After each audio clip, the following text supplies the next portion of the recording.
Miss হবে না আপনার পছন্দের টিভি শো। দেখুন জি5 অ্যাপে একদম ফ্রি। ও মা, বাবাকে যেতে হবে না, আমি যাচ্ছি, আমি গিয়ে নিয়ে আসছি। এই বলছি, অত দামি একটা হার একা যাওয়াটা ঠিক হবে? আমি যাচ্ছি তোমার সঙ্গে। মেয়ের বিয়ে দিচ্ছ, অত হিসেব করছো না তো। তার থেকে যেটা ভাবার সেগুলো ভাবো। প্রণামী দিতে হবে, শেফালির জন্য একটা শাড়ি, তারপর রুম্পা ওর ভাইয়ের জন্য জামা, অপুর শ্বশুর বাড়ির লোকের জন্য শার্ট প্যান্টের পিস, নাহলে রেডিমেড জামা। হ্যাঁ, ও বাবা, আরো এখন এত কিছু কিনতে হবে? এই তো আজকে ওই ছেলের সোনার চেন কিনতে গিয়ে এতগুলো টাকা বেরিয়ে গেল। তো আরে জামাই বলে কথা, তুমি তো খরচা করবে না? একটু হাত খুলে খরচা করো।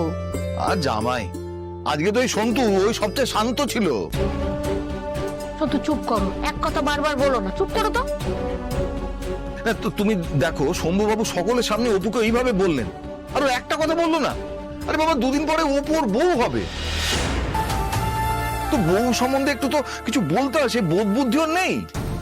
হাত না বাবা, এসব কথা এখন ছাড়ো না, এক কথা বারবার বলো না তো। বলছি শোনো না, আমার একটা দর্জির দোকানে যাওয়ার আছে, এখন কি খোলা পাবো? হ্যাঁ, দর্জির দোকানে গিয়ে কি করবি তুই? মায়ের পুরনো শাড়ি দিয়ে জামা বানাবো। শাড়ি দিয়ে জামা? জামার দোকানে গেলেই তো জামা কিনতে পাওয়া যাবে। সে পাওয়া যাবে, কিন্তু জামা কিনতে গেলে এখন এক গাদা টাকা খরচ। তার থেকে ভালো মায়ের শাড়িগুলো তো পরেই থাকে, সেই তো ছিঁড়ে নষ্ট করবে, তার থেকে কাজে লাগিয়ে দেবো। দেখেছেন স্যার, আমার মেয়েটা কত হিসেবি, এসব অদ্ভুত অদ্ভুত চিন্তা ওর মাথায় আসে। অপুর শ্বশুর বাড়ির ভাগ্য ভালো যে ওর মতো মেয়ে পাচ্ছে। তবে তুমি যাই বলো সুমি, ওই শম্ভুবাবুর ব্যাপারটা না আমার মাথা থেকে কিছুতেই বেরোচ্ছে না। ওইভাবে এতগুলো লোকের সামনে অপুকে বললেন, স্যার আমি ঠিক বলছি কিনা আপনি বলুন? হ্যাঁ, আপনি তো এই ব্যাপারে কি বলছেন? বাবা চুপ করো না, সব কথায় অত ফসকা পড়লে চলে না। বলছি কি, এই ব্যাপারে প্রতিনাথ বাবু কিন্তু সত্যি বলছেন, ওইভাবে কথা বলাটা। স্যার আপনি একদম ধুনো দেবেন না, আপনি ধুনো দিলে কিন্তু ও এক কথা বলে বলে মাথা খারাপ করে দেবে। ওকে, আপনি অনেকক্ষণ ধরেই কিছু রান্না করার চেষ্টা করছেন, স্পেশাল কিছু নাকি? না না, স্পেশাল আর কি স্যার, ওই রাতে একটু ভাত বেঁচে গেছিল, সেটা দিয়ে বানাচ্ছি একটা কিছু, সে পরে বলবো। আমি কিছু হেল্প করবো? ছি ছি ছি ছি ছি, আপনাকে কোনো হেল্প করতে হবে না স্যার, এই তো হয়েই এসছে। আপনি খুব ভালো।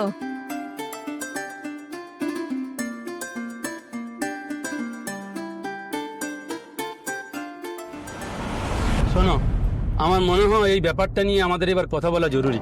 একদম ঠিক বলেছ। আর্য সিংহ রায় কোটি কোটি টাকার মালিক, আর ওর মতো এইরকম একজন মানুষ আমাদের এই কলোনিতে এসে দিনরাত কেন পড়ে আছে, এটা কিন্তু জানা দরকার। কি তাই তো? দেখুন দাদা, আজকের দিনে ধান্দা ছাড়া কেউ কিচ্ছু করে না, তার উপরে ও আবার ঝানু ব্যবসায়ী। দেখুন তলায় তলায় চলছে কিছু হয়তো। আরে এখন সিনেমায় দেখো না, বস্তি উচ্ছেদ করে সব শপিং মল তৈরি হচ্ছে, আমার মনে হয় সেই রকম কিছু গল্প এখানেও আছে। কিন্তু সতীনাথ এতটা কেন নিশ্চিন্ত সেটাই বুঝতে পারছি না। কেন বুঝতে পারছেন না? ওর মতো কেউ কেটে লোক যদি আপনাকে পাত্তা দিত, আপনি এড়াতে পারতেন? তারপর শুনেছি ওনার মেয়ে নাকি ওর অফিসে কাজ করে। লোকটাও ভোলা ভালা, ঠিক তুলিয়ে ভেবেও দেখছে না। তবে জল বেশি গড়াবার আগে আমাদের কিন্তু বিষয়টাকে থামাতে হবে। আমাদের সবাইকে জোটবদ্ধভাবে যা করার করতে হবে। আমরা এর প্রতিবাদ করবো, আমরা এসব কিছু করতে দেবো না। নিশ্চয়ই করবো আমরা। এই নিন স্যার। ওনারাও খাবেন তো? খাবো তো। এটা কি রান্না করলেন? এই তো ভাত ভাজা। হ্যাঁ ভাত ভাজা? হ্যাঁ, তো বললাম না, দেখো একটু ওই ভাত বেঁচে গেছিল, ওটা দিয়েই বানিয়ে ফেললাম ভাত ভাজা। আমরা সব খেয়ে নিই, এই ধরুন আমরা আলু ভাজা খাই, হ্যাঁ, তো আলুর খোসা ভাজাও খাই। রাত্রিরে ধরুন একটু আটা ময়দা বেশি মাখা হয়ে গেল, রাত্রিরে রুটি খেলাম, আবার পরের দিন সকালবেলা লুচি বানিয়ে নিলাম। পেট ভরা নিয়ে তো কথা। আপনি যেমন ওই আলু থালুক লোকটাকে তখন লুচি কিনে দিলেন, বাবা আমি তো ভয় পেয়ে গেছিলাম, হুম করে চলে এসেছে না, বুঝতে পারিনি একদম।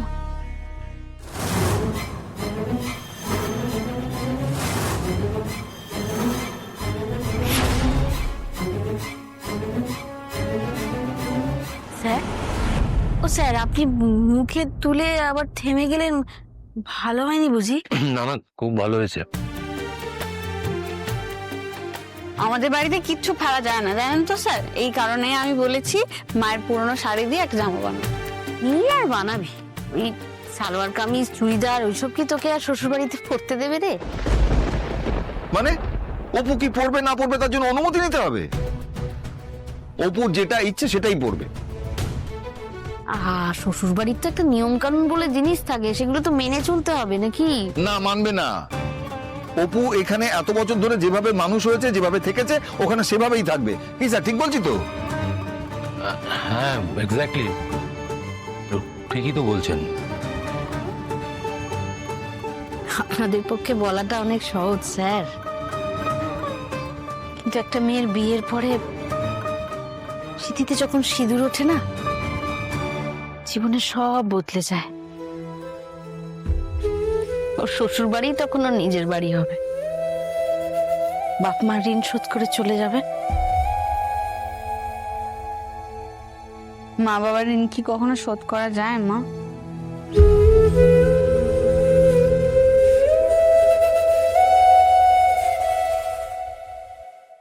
বলছি জুয়েলারি শপে যেন কি বললো, আজই তো বিকেল বেলা হাটটা দিয়ে দেবে, তাই না? মা, হ্যাঁ তাই তো স্যার, ভাগ্যিস আপনি মনে করালেন তাই মনে পড়লো। তুমি না একটা অকম্মার ঢেকি। আমি অকমান দেখি। বিয়ের লিস্টটা ফাইনাল করলো কে শুনি? হ্যাঁ ফাইনাল করলো কে? ঠিক আছে ঠিক আছে, এখন কথা কম বলে যাও, গিয়ে নিয়ে এসো। ও মা, বাবাকে যেতে হবে না, আমি যাচ্ছি, আমি গিয়ে নিয়ে আসছি। এই বলছি, অত দামি একটা হার একা যাওয়াটা ঠিক হবে? আমি যাচ্ছি তোমার সঙ্গে। না না, আবার স্যারকে কেন নিয়ে যাবি? আপনাকে কষ্ট করতে হবে না, যা বাবাকে নিয়ে যা, ওনাকে একদম জ্বালাবি না। না, এইভাবে কেন বলছেন? আমি তো নিজেই বলছি, আমার কোনো অসুবিধা হবে না, আপনারা এদিকে কাজটা সামলান, আমাকে তো কিছু করতে দিন। আসছি। চলো এখন নিয়ে। সাবধানে যাবেন। তুমি খাবে? দেবো এখন? না, কিছু খাবো না। স্যারের সামনে আমার অকমান ডেকি বললাম, পেট ভরে গেছে। বাবা লিখে তা।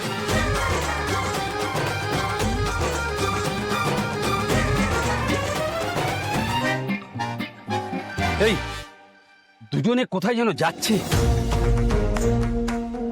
আরে যাতায়াত তো অনেকদিন ধরেই চলছে, টনক আমাদের অনেক দেরিতে নড়লো। এসব বড়লোকদের ব্যাপার স্যাপার না মাথার ওপর দিয়ে বেরিয়ে যায়। লোকে গলি ছেড়ে রাজপথ ধরে, আর উনি রাজপথ ছেড়ে এই গলিতে এসে ঢুকেছে।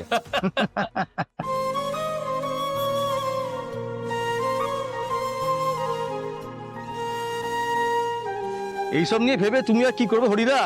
এই সমস্ত বড় লোকদের ব্যাপার স্যাপার আমাদের মাথায় ঢুকবে না। এই লোকটা তো আমাদের অপুর চেয়ে বয়সে অনেক বড়। আরে দাদা, আপনি কোন যুগে পড়ে আছেন? এখন টাকা থাকলে এসব কেউ ভাবে? আরে দূর, অপুর তো বিয়ে ঠিক হয়ে গেছে, তুমি এসব উল্টোপাল্টা কথা বলো না তো।